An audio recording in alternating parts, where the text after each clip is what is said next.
वाशिम जिल्ह्याला लाभलेल्या नवीन जिल्हाधिकारी शिकाऊ उमेदवार पूजा केळकर यांच्याबद्दल सर्वच प्रकरण तुमच्यापर्यंत जर आलंच असेल आणि तो मग पाहिलंच असेल, म्हणून सांगतो मित्रांनो की वाईट मार्गाने मिळवलेलं पद सत्ता काही जरी असलं ना, आणि या सर्व गोष्टीमध्ये एक गोष्ट तुमच्या निश्चित लक्षात आली असेल, हे सगळ्या गोष्टी घडल्या कशामुळे, तर या घडल्या सोशल मीडियामुळे.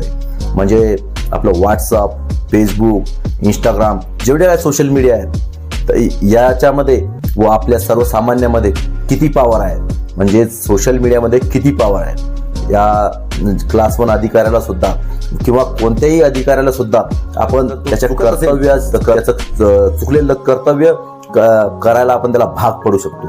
म्हणून सर्वांनी एकत्र यायचं आणि वाईट मार्गाने मिळवलेली सत्ता संपत्ती ती कधीच टिकत नाही, हे मात्र निश्चित आहे.